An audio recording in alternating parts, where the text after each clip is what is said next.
Welcome to Email After Hours by SenderScore, powered by Validity.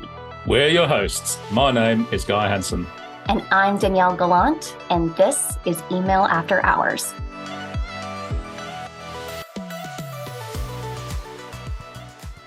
As any stressed out email marketer could tell you, it takes a village to deploy a great email campaign, much less deploying great email campaigns multiple times a week. And one of the most valuable members in any sender's email tribe is their email service provider, or their ESP.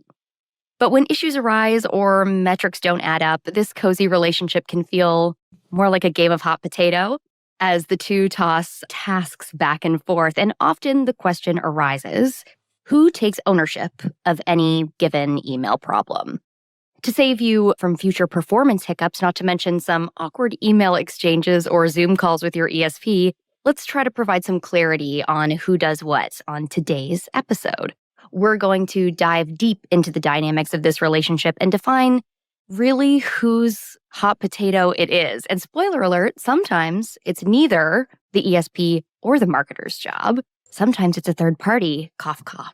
Validity. Understanding everyone's role is mission critical, especially in the months leading up to the holidays when your email marketing challenges will take center stage.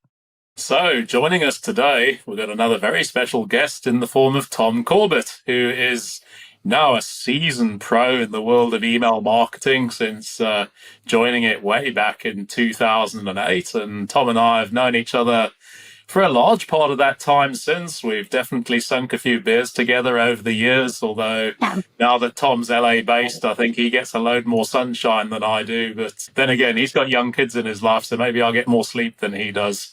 Anyways, so he's operated in both B2C and B2B across a wide range of industry sectors. And we're going to be tapping into his wealth of experience today, especially his most recent expertise in deliverability and best practices, directly from his current role as a deliverability consultant at Validity partner Iterable. Tom, it's so great to have you with us today. Welcome to Email After Hours. Well, thank you, Guy and Daniel, for having me. I think you were too nice for that intro about myself. We have to be. You're a nice guy. I'm delighted to have you with us. I was going to say, we'll put you in the hot seat soon, There we Tom, go. so don't worry. Right. Let's start.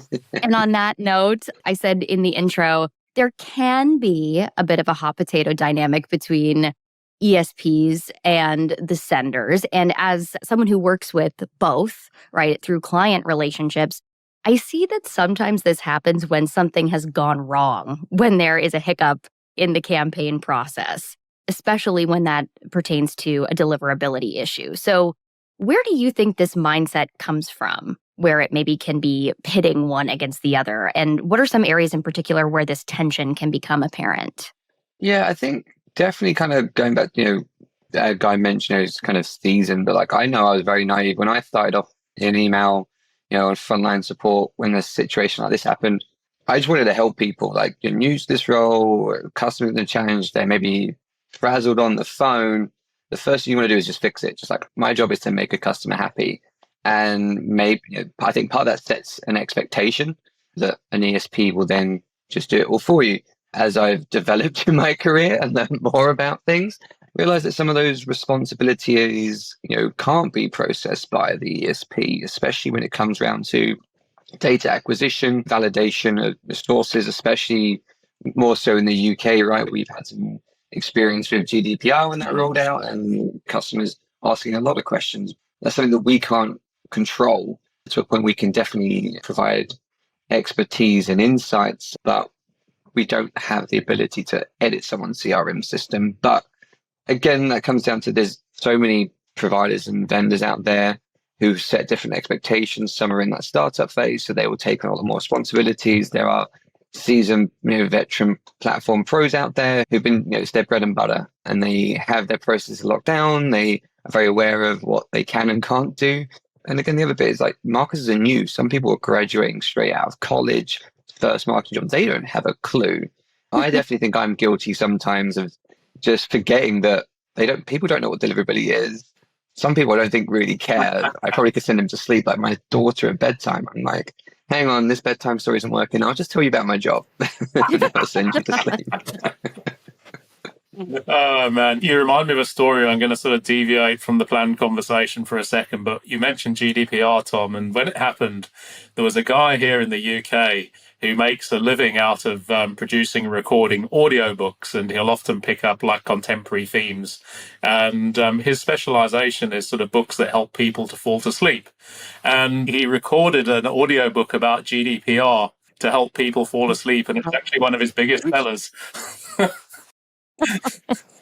I kid you not. Anyway, back to today's conversation. So, Tom, you. Well, I kind of want to add it to that. We talk about the hot potatoes when people can't do things. As a very big US brand, I remember being in the UK working with them, and because they didn't know what to do in regards to who is in the UK or who's in Europe, they just basically blocked any IP coming from Europe to their website. And my mum to this day still tells me that she still can't access their website or purchase anything from there. So she's like, "Can you just order this for me online? And when I come out, I'll come and pick up the items." So it's like, it is interesting that there are some perhaps limitations, maybe from a technical standpoint or a legal standpoint, and it rather than take the financial risk, or it's easy just to kind of restrict that kind of access. It's a real thing. I wanted to sign up with one of our US customers' email programs last week, and it flatly wouldn't let me. Anyway, we digress. You've already looked at a couple of misconceptions, but do you think there's like a single biggest misconception from your customer side in terms of something that they think the responsibility sits with you as the ESP, whereas actually it sits firmly with them? I think the biggest one is, we know that block lists are out there, right? Mistakes happen, but when a more serious one does occur, the expectation is, hey, you can speak to, and I joke, Mr. Google, Mr. Microsoft, you can call them on your, that phone and just fix it. Not kind of understanding that maybe there's an underlying issue with regards to why it happened, but you'll just fix it. And then there's that expectation of every time it happens, you'll just fix it and fix it. A bit like, right, we as kids, right, we trip and fall and we get up and scrape, but we're not stopping ourselves from it happening again, right? It's like, what preventative action could be taken? And it's very difficult, I think, to have those conversations, like honest, genuine conversations around, it's not about the blame game, but just kind of self-reflecting and looking back on, okay, well, what did we do that could have caused that change or that impact? And of course, there are situations of honest mistakes, right? We've seen it.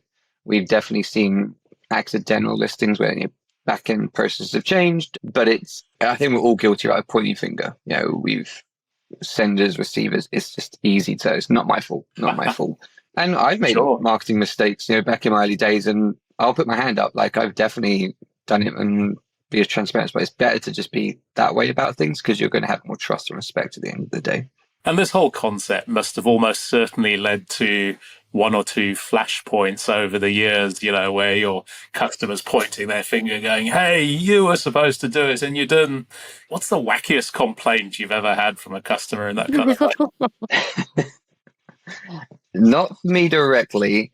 However, a colleague of mine worked with a hotel chain based out in the US, and they threatened to sue Microsoft. They got completely blocked and like, we're losing this much revenue, millions of dollars in revenue. And they threatened to sue them. We were like, we have probably advised not to do that. But that was the wildest thing I've ever come across. I've had people saying, get on the phone, give me the phone number for people, but it wasn't my fault. But yeah, that's the wackiest one. Like just saying, we're going to sue a mailbox provider. I know it's not the same client or the same brand because it was not a hotel chain. Tom, I also had someone who wanted to sue Microsoft specifically because of SRD, junk votes. And for anybody who doesn't know, that's sender reputation data. These are like not quite spam complaints, but it is a spam vote, essentially. That's a Microsoft program. They were like, this is not legal. Like, we're going to get to the bottom of this. And I was like, I do not recommend doing that. I think that's so crazy. I'm glad we both have this same wacky Microsoft story. Now, actually, on that note, too, ESPs and senders do have pretty distinct responsibilities. You've touched on a couple of these. So generally, for ESPs, there are like technical to-dos, right? So making sure the infrastructure for an IP or domain is sound, authentication, often feedback loop applications, stuff like that. And then on the sender side, they're maintaining customer relationships. So it's their decision about, frequency, personalization, as you said, maintaining their CRM and making sure that is healthy and clean. But in very broad strokes, and for a newbie, maybe one of those fresh out of college marketers, how would you differentiate the sender's responsibilities from the ESPs? Oh, that's a really good question. I've always thought about like how to explain this because there's so many nuances and things to make this email sending to work. I think I've always thought about it like think of your ESP as almost like a doctor and you're going for a health check. You are the patient. You come in and your doctor's going to review you, tell you like your blood pressure's this, whatever metrics they are. They're going to provide you recommendations, right? Like, here's what we can do now, and here's what we can do to fix that. However, some of those tasks are going to be on the sender. So, like, if you need to change your diet, the doctor physically cannot force feed you to eat. You need to change that diet. Kind of like putting that to more, I guess, into our industry is, technical configuration, right? Is most of us, we're responsible for kind of getting your foundations in your house in place. So, making sure your domains records have got correctly configured, providing those recommendations of, okay, let's not go basic authentication. Let's get up to DMARC. Let's get to BIMI. Put yourself in the best standing kind of to start sending. Whereas the sender, it's about ensuring they are sending to people who actually want their email. So who has purchased? You have all that behavioral data and that profile data on the individual. So really building those kind of one-to-one messages that are relevant and timely. That's information and visibility that I don't have insight unless you share it with me. Right. Now, there are times of the year where this dynamic becomes even more important. We're about to head into the Q4 sales season madness. So how do you go about prepping your customers specifically for that? Educating them that, now is the time that you need to start ramping up early, not doubling your volume about 3 days before Black Friday. And in your mind, what's the role that ESP should be playing here to ensure smooth execution as we move into that peak sale season? Yeah, I think it's about having honest conversations, in all honesty. Like, I've been talking to customers as early as June. It sounds crazy to think about, hey, we're going to talk about October and November now. And it's more because, life happens, right? Everyone's busy. People are given more and more responsibility, so they don't have the time. But, there's pressure from above, right? You have sales targets to hit. And then we mentioned volumes are requested to double. So kind of getting customers to do the audit of their infrastructure, right? Do they need to change authentication records? Do they need to kind of do that annual check of, right? Do they need to do any key rotation? Have they made any changes? Or don't change ESP probably the week of Black Friday. Don't do IP warming that week, probably a good one. But I've got some customers who kind of do like regular data validation and auditing of customers, using tools like your validity zone validation tools, etc.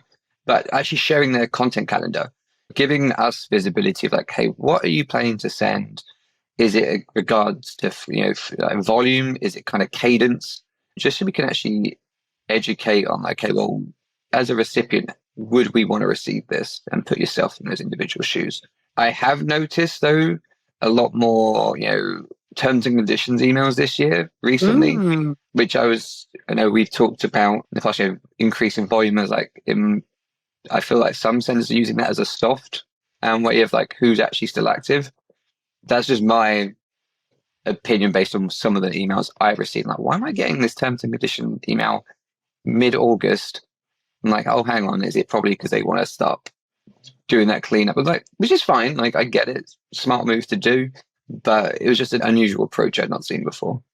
That is a perfect transition into what I wanted to ask next in terms of major industry changes or updates that are happening right now. So one of them, of course, is Gmail's new inactive policy.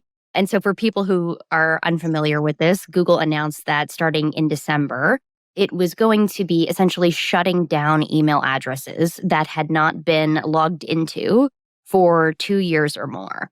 And they're doing this, of course, December. It's better maybe than November, but lots of senders are reaching further and further back into their lists around this time to cast a really wide net for the holiday season. So I do have senders that are actually kind of doing what you described, Tom, which is like, let's send an email that tests out these Gmail subscribers specifically or whatever. ahead of time. But there's the Gmail change. There's Apple in September coming out with their new operating system, iOS 17, that has link tracking protection that people are kind of worried about. So apart from the regular holiday, woes or don't warm up your IP 2 weeks before this, what kind of deliverability advice are you doling out? Is it related to these like broader industry updates, or is it mostly just we're going to do this health check? What's your usual spiel? Yeah, so we definitely, anytime we're made aware of like the Gmail retiring old address, we're very transparent with customers to kind of educate them. Like, here's changes that are coming. Here's a way we can kind of get ahead of the game. We talk about wand of mail. Like, if we are supposedly segmenting sending to customers that only want mail, we should be able to remove this, right? So there's going to be customers who aren't going to be impacted whatsoever. However, there's others who maybe aren't aware. Maybe then they are kind of beginning their journey with regards to email as a channel. They're not familiar with what a soft bounce is and what like a mailbox full error is, and how to kind of cut their list to remove those individuals. There's just kind of education on that side of things. It does seem wild that Gmail going for a 2-year window. You'd think historically we've always assumed it's like 12 months like inactivity, but good for them to give people kind of, I guess, a bit of breathing space. Not that I'm suggesting 2 years is now the window for when you should be sending to active customers. Well, I was going to say there are ingenious ways that the mailbox providers are maybe trying to push the envelope forward. And we see this sometimes with senders too, but maybe not in the best way. Have you ever seen or have any interesting stories about shortcuts that senders have tried to take when it comes to maybe gaming the system or a quick fix that maybe doesn't really exist? I'm interested how that shook out. Back in the day, right, the classic quick fix was just a solid JPEG image, right? They just didn't want to code. So it was just flat file, right? So like just one huge image. Just, I've worked at a few different ESPs now, but the editors available, you could just, it's templated, right, to a point. So it's just a table. They uploaded the image, put an unsubscribe link in, send. Because they didn't have time, they didn't have the skills to generate HTML email and like structure it in the right manner. So that's been, I guess, back in the day, I guess, before drag and drop became a thing. More recently, I'm trying to think if there's been any shortcut, really. I haven't come across anything wild, in all honesty.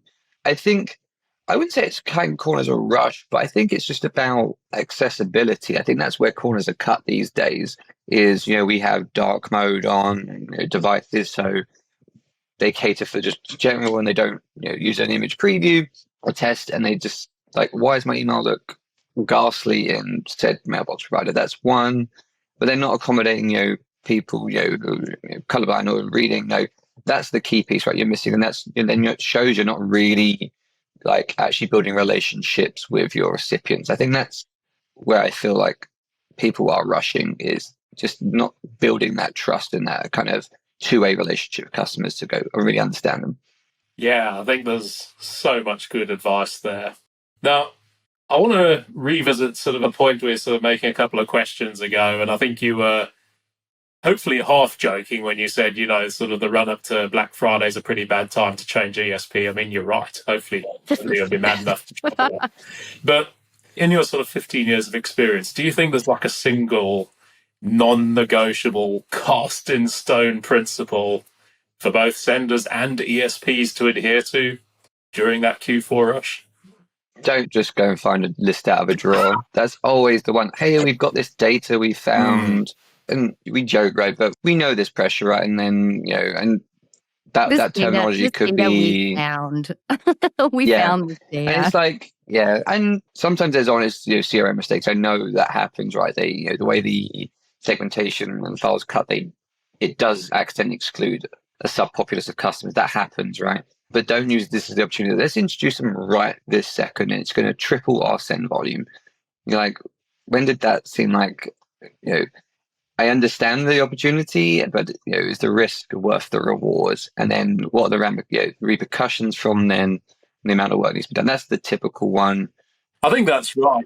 I know even rebranding. I've had some customers want to completely rebrand. Hey, brand new domains, everything. And that's doesn't happen. I mean, that's a very, very one in a million, but that has happened once. I want to say about 6 years ago, and I was like, "Can we do this in January? Like, this would be a better time." Like, But I was going to say, I mean, especially your comment about, don't buy that rogue list. Maybe that's an extreme example, but you're also right. I mean, I've spoken to so many program owners, and this is the time of year where their CRO comes to them and goes, "Hey, wait a second, don't we have like 1 million extra addresses?" And I know they haven't responded in the last 3 years, but hey, let's send them. Maybe we'll make some more money out of them. And it's a real thing. I'm going to change gears a little bit to talk about something that has just dominated the conversation, at least for me and for my clients, certainly for Guy. I know that over the last maybe year, 6 months in particular,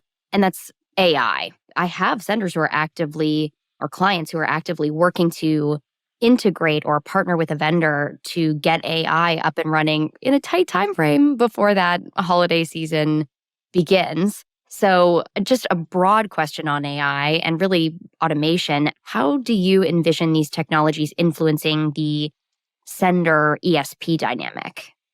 ooh, that's a good question. It's kind of weird to say, 'cause I kind of say, like, I feel like the mailbox providers have kind of already been doing this for a while. They've already got their own AI-based tools, right? So we're playing catch up. This new, I wouldn't say trend, right? I guess it's changing the world, but we're playing catch up to it, right? I know here where I'm at Irritable, we've got we've got AI capabilities and helping customers understand a bit more about their data.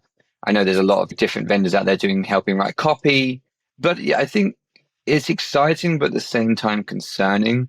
And the reason I say concerning, usually old me wouldn't be like, great, this is awesome. It means AI is making my life easier because those generic repetitive questions are just going to have that as gospel truth and hopefully standardize the response at every provider, because I know there's always terminology, wording changes. But as a parent now, there's a lot more risk of people impersonating. So there could be AI bots out there pretending to be Guy, myself, whoever, visually creating images of us, making fake videos and spreading misinformation. And the reason I say that is I know I think it was a New York Times article about warning parents about not posting back to school pictures online on Facebook because there are malicious people out there taking images and making very inappropriate images. But What? I would never have thought about that until being a parent. And I was like, wait a minute, I don't post too many pictures of my daughter anyway, just because I've not got permission from her to post online. I'm more about the whole consent for her own consent.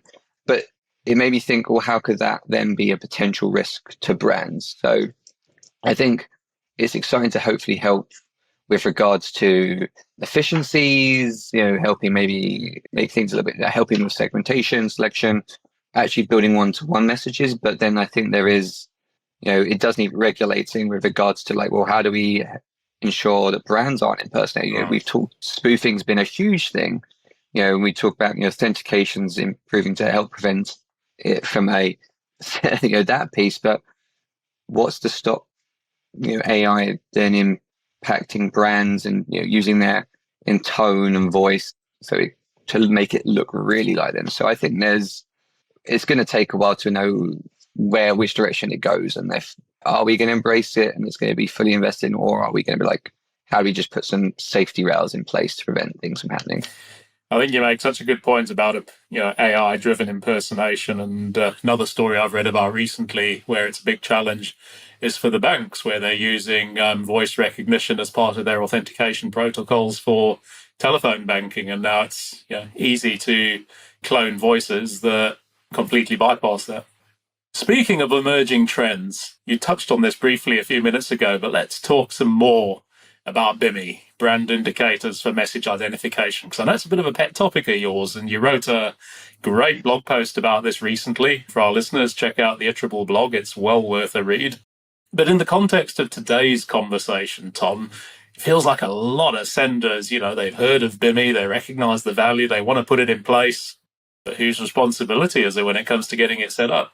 I love this question because I think there's always going to be it depends for this. In my mind, having worked in many email different ESPs where senders can delegate domains to us, I do feel like it's probably our responsibility to help configure that. We can set up a SPF, a DKIM, a DMARC record on your behalf. So why shouldn't we just do it by default, right? Out of the box, you're ready to go. Yes, there are going to be some additional steps from that. It's not as simple as that. You would need to get your logo trademarked. Again, that is the sender's responsibility to do that. So it's basically, I guess, a collaboration to kind of get it to fruition. I think the benefits outweigh the work. We want to ensure that senders are trusted. So the benefit from doing BIMI is that you get your logo displayed at some of the biggest mailbox providers in the world. That's straight away brand recognition and trust with your recipients. Great. The probability of spoofing is a lot lower. You're more likely to engage with going, oh, I recognize that logo, I'm going to click it. But you're actually benefiting all the big providers out there. You are helping them with their filtering to go, this is legitimately you. All the other garbage that's being claiming to be you, we know what to do with it. So it's kind of a win-win on both sides, in my opinion. We've seen stats from different postmasters on how much spam they receive. Like, was it like 80% of daily traffic is just garbage to them? And you think, that's insane. And some of it gets through. So how do we just help them out as well? Especially the expectation is, why is my email not in the inbox? So, well, what are we doing to help them as well to show we should be there? I agree with you. I think that it really is a collaboration to get BIMI set up. And it is confusing because there are DNS changes or updates with records, and there's third-party vendors like Entrust or whatever providing a VMC. So it takes a village, as we said at the beginning. And kind of on that note, we've really, of course, as we intended to, talked about sender versus ESPs and that relationship and that ecosystem. But of course, there are third parties. It is not just a sender and an ESP. There are mailbox providers. There are block lists that need to be communicated with. There are companies like Validity. Do you find that interaction with these third parties is like essential and also helps smooth out maybe any kinks that come up in the relationship between a sender and their ESP? There's always going to be a situation where someone doesn't want to hear the information that's being presented to them. Same as us, right? There's times where I don't want to hear that information, but having a group conversation where all three, or four, whoever many vendors on the phone, but everyone has the same information, it kind of makes it a little bit easier to like, okay, well, how do we move forward? How do we work together? Versus when it's just the two, you can feel like a bit of back and forth butting heads. That's not every customer, right? I think it's just, how do we present the data and just like, how do we just help each other out here? Because we can do so much work on our end to do changes, right? There are times, we will reach out to me, postmasters as possible, but if we're not seeing the change, we can't do too much because it's like, well, they expect you to change this behavior. If you're not willing to do it, it's like a rock and a hard place. Like, we want to help you, but they're telling us directly that you need to change this or else you're going to, be stuck in this awkward situation. So when someone like Guy gets on the phone with us, we can present all the data sets. Sometimes you definitely have access to additional information directly from the postmasters that I don't, like, such as SRD. So having that additional piece of the puzzle is insightful, useful, and just shows also just how we all collaborate in this space. Yes, there's so many different ESPs out there, but we all have a common goal. We all talk together. We all see each other at industry events. We want this industry to be successful, and like you said, it takes a village. And a lot of these great standards and developments have come from people collaborating. Tom Corbett, this has been such a good conversation today, and I think you've provided us with some great ideas and guidelines, about that occasionally tricky relationship between senders and their ESPs.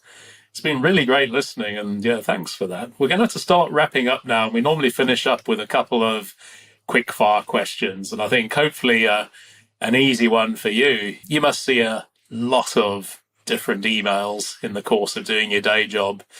Is there one brand, one program that you think is doing email really well? And if so, what makes them great? I feel like I'm the worst person to ask this question because I feel when I'm not working, I'm with my daughter. So I don't really, I have a lot of emails going to my promotional emails, but I barely read them.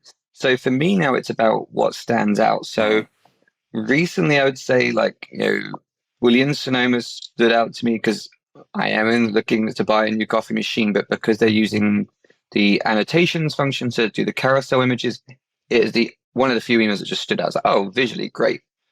Versus scanning and reading every subject line. That, I don't have the attention span or the time anymore with a 3-year-old to be just reading emails on my phone all day. I wish I could. So I think visually our attention spans we don't have that time, right? So that's for them right now, it's the one top of mind. And this is less of a question and more of a hot take. And this actually came from, just to be blunt, we were chatting about, this episode and what we wanted to talk about during the episode. You had a really unique opinion on your favorite mail app. Do you remember this part of the conversation? I do. Yeah. Okay. I'm going to probably regret saying it, right? Tell us about it. Tell us about it now. Yeah, so I meant to go in, Daniel. I mentioned that for me right now, I think Yahoo's mail app is my favorite. I know everyone says we love Google, and I do love using my Gmail app, so don't worry. But I think they've made it a bit easier, in all honesty, with regards to their version of the promo tab. They've got the shopping tab, but it does the annotation style, preview. You can get a visual preview of images on, which I think is great. But it then reminds us about above the fold, because it's been over 10 years since we talked about above the fold, but it kind of really makes you think about the creative side of things, like, is my CTA within that window frame? It actually has subcategories to say, okay, I want to go from shopping to just travel, just to fashion. So it's kind of really like is a concierge for your inbox, but also has a deals tab. So like I can go straight there, and it just shows me every deal that's about to expire, travel, fashion. So I don't really have to find the email. So I'm like, oh, where was that coupon? I can just go there, click it, done. So for me, it's just ease of use versus having to code all these things to kind of get to that level. I would have to say that Marcel at Yahoo would be so pleased with your answer. And I think the way you described it, sort of concierge for their inbox, that's exactly what Yahoo's been aiming at with a lot of their recent sort of functionality development. So hopefully you've nailed it. Great answer. We need to wrap up for today. Just very briefly, we will be back again in 2 weeks' time with another longtime friend of Validity. Danielle and myself will be joined by Alice Cornell, and we'll be digging into her experience across her times at ReturnPath, Change.org, most recently as an independent email consultant. We're going to be challenging a couple of commonly held email myths and realities, and it might even include whether email subscriber engagement varies with the phase of the moon. But you're going to have to join me again in 2 weeks to find out more about that. Bye for now. Thanks. Be sure to tune in next time and hit subscribe so you don't miss any future episodes. And don't forget to visit senderscore.com for loads more great resources to help you become a stronger sender. To all you sleepless senders out there, thank you for joining us after hours, and see you next time.